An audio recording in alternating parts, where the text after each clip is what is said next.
Vážení priatelia, len pred pár minútami sme sa vrátili sem na letisko v Paríži z rokovania v Elizejskom paláci.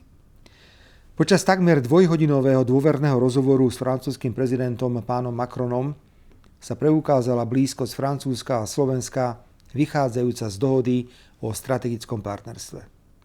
V bilaterálnej oblasti sme kládli dôraz na spoluprácu v jadrovej energetike, kde som potvrdil plánované stretnutia s najvyššími predstaviteľmi EDF a Framatomu, ako je moju účasť na jadrovom samite v marci v Paríži.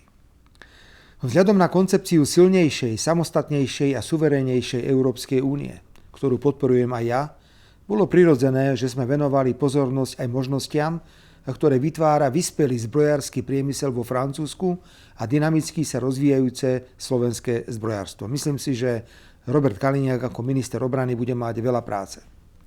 Francúzskeho prezidenta som informoval o prioritách slovenského predsedníctva vo V4 a zdôraznil som význam prípadného stretnutia premiérov V4 a francúzskeho prezidenta v druhom polroku tohto roku, kedy budeme mať toto predsedníctvo. V európskej agende dominovala konkurencieschopnosť, pričom som pána prezidenta požiadal o zváženie iniciatív, ktoré Slovensko spolu s ďalšími členskými krajinami Európskej únie mieni predniesť na neformálnom samite Európskej rady 12. februára tohto roku so zameraním na zníženie cien elektrickej energie. Samozrejme, že sme sa venovali aj rozširovaniu Európskej únie, osobitne pokiaľ ide o krajiny Západného Balkánu, kde som zvýraznil nespravodlivý prístup Európskej únie k Srbsku.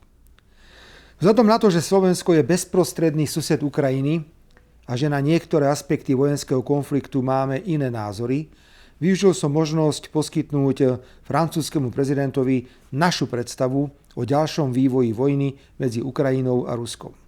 Pán prezident dostal odo mňa podrobnejší prehľad humanitárnej pomoci, ktorú v ťažkom zimnom období poskytujeme obyvateľstvu Ukrajiny.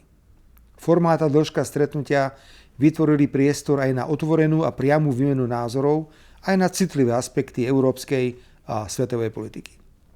Vážení priatelia, na záver musím ľudsky oceniť priateľskú neformálnu atmosféru, ktorá nám umožnila rozprávať sa bez akýchkoľvek prekážok. Teším sa na vás v Bratislave.